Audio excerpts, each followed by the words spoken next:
How does a movement that began with the, simple, universally appealing goal of basic human equality transform into one of the most polarizing forces in modern history? It really is the ultimate contradiction. Right. I mean, think about it for a second. We are talking about a movement that fought for you to have the basic right to vote or to open a bank account in your own name. Exactly. Yet today, a single word, feminism, can just completely clear a room.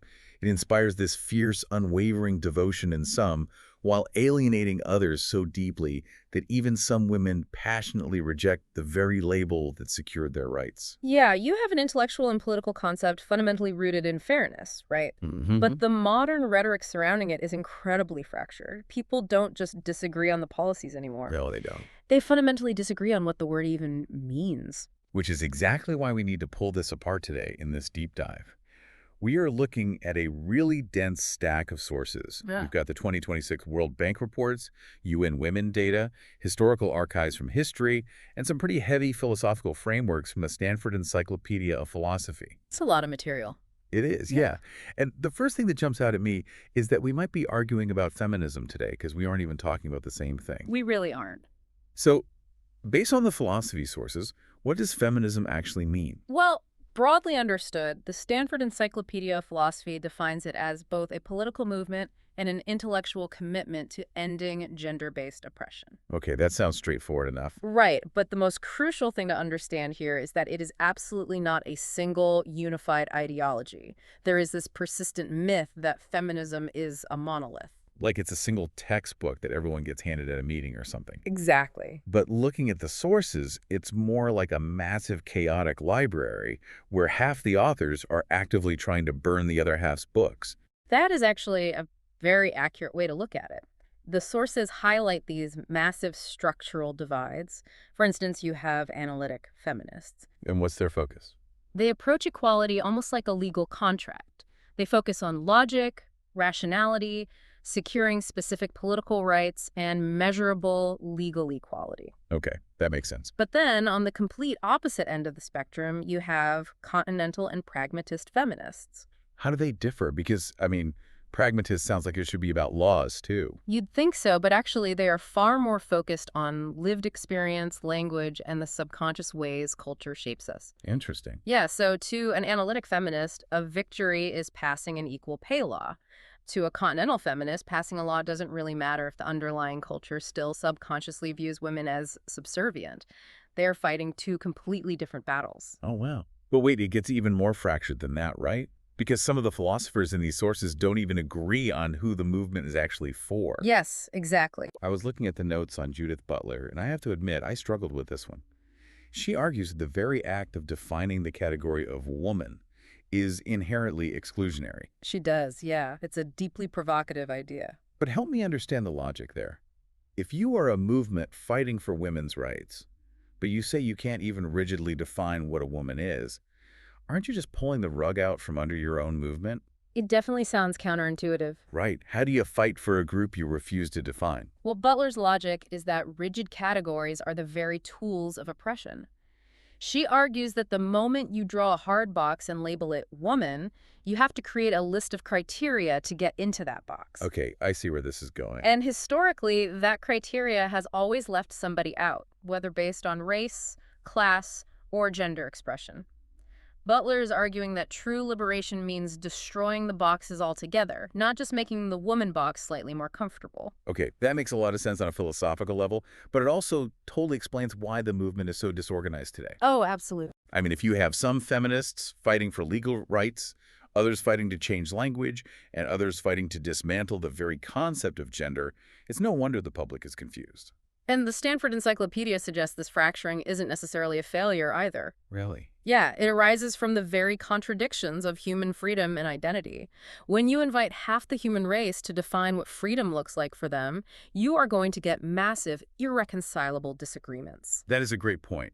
If the movement is this fractured now, I have to ask, was there ever a golden age of unity? Not really, no. Because I was reading the historical sources, and it seems like this tension has literally always existed. There's this amazing historical anecdote from ancient Rome that I just have to bring up. Oh, the Cato quote. Yes. So the women were staging a massive protest over a law that restricted their access to gold and certain goods. And the Roman consul, Marcus Porcius Cato, argued against giving in to them. His logic was just fascinating. It really was. He said, as soon as they begin to be your equals, they will have become your superiors. It is a stunning admission. I mean, he wasn't arguing that women were biologically incapable of handling wealth. He was terrified of what would happen to male authority if the playing field were leveled. Right. He viewed equality as a pure zero-sum game. If they rise, we fall. And you see that exact same fear Yeah. track right alongside the entire historical arc of feminism. You really do. We usually break this history into waves, right? Yeah. And if we look at the first wave, kicking off around 1848 with the Seneca Falls Convention, you got Elizabeth Cady Stanton, Lucretia Mott. The demand that almost tore the convention apart wasn't property rights. It was the demand for the ballot. Which is very telling if you think about it. Why is that? Well, asking for property rights or better education was basically about improving a woman's condition within her existing sphere. Demanding the vote was entirely different. Because it was a demand for direct political power. Exactly. It shifted women from being passive influencers in the home to active wielders of state power. Oh, I see. Even Lucretia Mott thought demanding the vote was too radical and would make the movement look ridiculous. Wait, really? Yeah. It actually took Frederick Douglass standing up at the convention and arguing that he couldn't accept the ballot as a black man if women were denied it to get the resolution to pass. That is incredible. And that kicks off a massive fight that eventually leads to the 19th Amendment. Yeah. But the mechanism of how we transition from the first wave to the second wave is what really caught my eye in the sources. The economic shift. Yes, it wasn't just a spontaneous intellectual awakening. It was deeply economic. World War II changed everything. It did. The men go to war, women flood the factories, they get a taste of their own money, independence, and capability. But then the war ends, the men come home, and society essentially shoves these women back into the suburbs and says, okay, back to the kitchen. Which creates a profound, simmering cultural resentment, and that is the engine of the second wave. Betty Friedan publishes The Feminine Mystique in 1963, and it sells 1.4 million copies. Women were suffocating under the rigid, mandatory expectations of being solely wives and mothers. They didn't just want the vote anymore. No, they wanted equal participation in the workforce and society as a whole.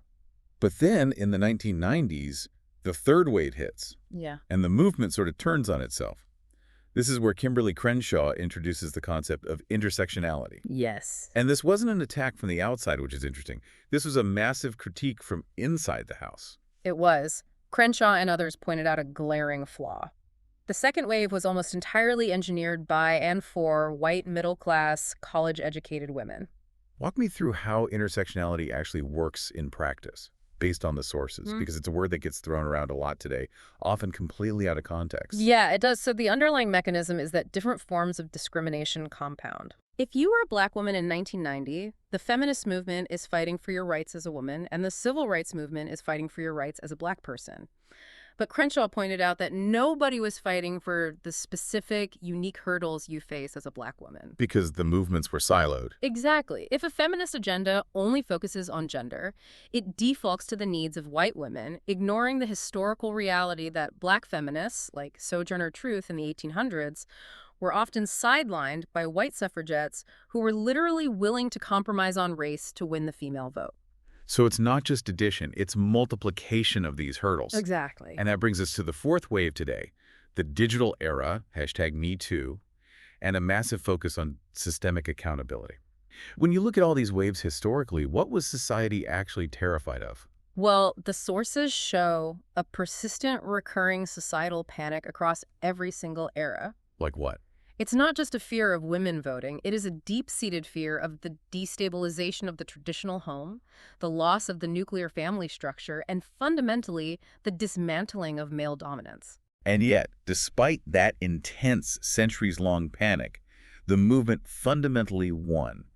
I want to take a moment to make the absolute strongest case for feminism here, because the historical victories are just staggering. They really are. We are talking about the 19th Amendment, Yeah. the Equal Pay Act of 1963, The establishment of legal equality, reproductive rights, and bringing mainstream global awareness to violence against women. Right. In just over a century, this movement completely re-engineered the baseline of human society. Hmm. It changed how half the population legally interacts with the world. Those are monumental achievements. Women's legal status today is fundamentally different because of this movement, and those are historical facts. However, Here's the pivot. it is the necessary pivot. Those historical achievements are real, but does that automatically mean everything flying under the banner of feminism today deserves that same historical reference? That is the million-dollar question. Just because the movement was historically necessary, does that mean its modern implementation, its current rhetoric, and its proposed solutions are flawless?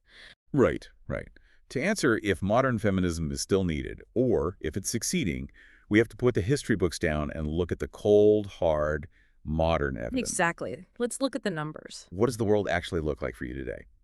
The 2026 World Bank Report and UN Women data paint a picture that is, honestly, quite dark. The data reveals a massive enforcement gap. According to the 2026 World Bank report, only 4% of women worldwide live in economies that provide nearly full legal equality. Wait, 4%?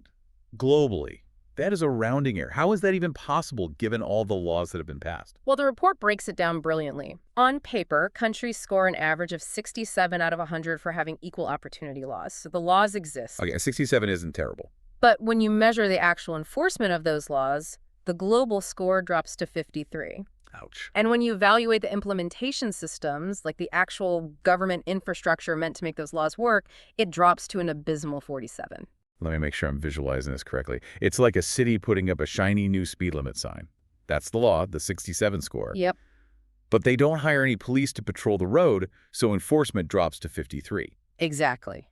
And even if someone does get caught, the courthouse is boarded up and has no funding, so the implementation drops to 47. That is a perfect analogy. The law is just ink on paper without the infrastructure to back it up. And the reality of that failure gets much darker when we look at the violence statistics. Hmm. The UN Women data shows that 840 million women, that's 1 in 3, have experienced violence. It's a staggering number. It is. In 2024 alone, 50,000 women and girls were killed by partners or family members. And to contextualize that, those 50,000 deaths account for 60% of all female homicides. By contrast, only 11% of all male homicides are perpetrated in the private sphere. Wow. What the data tells us is that statistically, the home is a disproportionately dangerous place for women. Even when you step away from the violent extremes, the daily economic reality is still heavily skewed. Globally, women do 2.5 hours more unpaid care work daily than men. Right. The sources highlighted Pakistan as a stark example. Women there spend 19.9% of their time on unpaid care and domestic work, compared to just 1.8% for men. So we have to ask, are gender inequalities still substantial? The data unequivocally says yes, but the critical analytical question is, what exactly is causing them today? Right, because the easy answer is just, the patriarchy. But the sources don't offer a single, simple scapegoat, do they? No, they don't. It's a complex web. Is this enforcement gap caused by malicious discrimination? Partially, yes, but it's also caused by stubborn cultural norms, economics, and deeply rooted family structures. Like what they call the motherhood penalty. Exactly. There is a heavily documented motherhood penalty. A country can pass an equal pay law, but if the underlying culture still demands that the woman handles 20% of the daily unpaid labor while the man does 1%, she's going to lose earning power. Because she just doesn't have the time. Right. Her career will stall, she becomes more economically dependent, and if that home becomes violent, she has fewer resources to leave. The law in the books doesn't magically erase the deeply ingrained cultural expectation of who folds the laundry and cares for the sick parent. Exactly. The math of identical legal opportunity simply doesn't work if the cultural burdens are drastically unequal. Which brings us to perhaps the most controversial part of this deep dive. If the data clearly shows that inequality is still rampant, and this enforcement gap is a massive global issue, why is the backlash against modern feminism so incredibly fierce? It's a great question. And I'm not just talking about men on the internet. I'm talking about women who actively oppose the movement. To understand the backlash, we have to be intellectually honest. We cannot just caricature critics as cartoon villains who hate women. Right. There are genuine, deep-seated ideological divides about what fairness actually looks like. Let's start with the political alienation, because the Stanford Encyclopedia made a point that really surprised me. It noted that liberal feminism is heavily biased towards specific Western political ideologies. Yes, that's a major critique. Modern feminism has, in many ways, tied the concept of basic gender equality to a very singular, specific political platform. Which excludes a lot of people. Exactly. It raises a difficult question. If a woman is economically conservative or holds traditional religious views, is she told she can't be a feminist? Yeah. Has the movement alienated potential allies by demanding ideological purity across a whole range of political issues? It absolutely has. And we see that historically with the conservative backlash. The history sources detail the fight over the Equal Rights Amendment in the U.S. The person who successfully blocked it wasn't a man. It was a woman named Phyllis Schlafly. And her argument wasn't, I want women to be oppressed. Exactly. Well, I mean, her argument was completely different. She genuinely believed that feminism fundamentally threatened the value of traditional roles. Yeah. She argued that the ERA would strip women of specific privileges, like exemption from the military draft or presumed alimony in a divorce. Yeah, she felt feminism denigrated the choice to be a mother and a homemaker. Yes, and many women felt, and still feel, that modern feminism devalues those traditional choices. Then we have to examine the rising backlash from men. The UN Women's sources explicitly highlight the rise of the so-called manosphere and misogynistic online content. It is a rapidly growing phenomenon. I struggle with this one, because on one hand, the data on violence against women is horrific, and male violence is the primary driver of that. Yes. But on the other hand, you literally cannot close the enforcement gap without men buying into the system. That is the exact friction point. The critique here is, does modern feminist rhetoric sometimes default to treating men primarily as inherent oppressors? If the rhetoric constantly frames men as the enemy or ignores meaningful biological or psychological differences in the pursuit of absolute sameness, does it alienate the very people required to build a safer society? So the backlash is really asking, does treating people identically actually result in treating them fairly? Precisely. If equality is framed purely as identical outcomes, ignoring all context, many critics argue that actually creates new forms of injustice.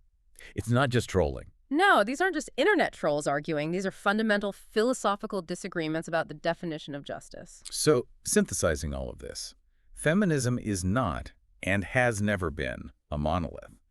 It is a deeply fractured, evolving library of thought that undeniably re-engineered the modern world. Undeniably. But today, it is slamming headfirst into a massive global enforcement gap.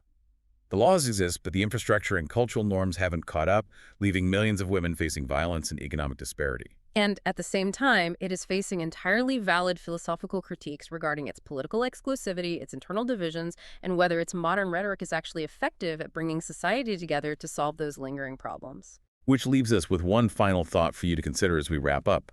The sources from UN Women highlighted a growing trend of technology-facilitated violence and algorithmic bias. Yeah, this is huge. The feminist battles of the 19th and 20th centuries were fought in courthouses, voting booths, and factories.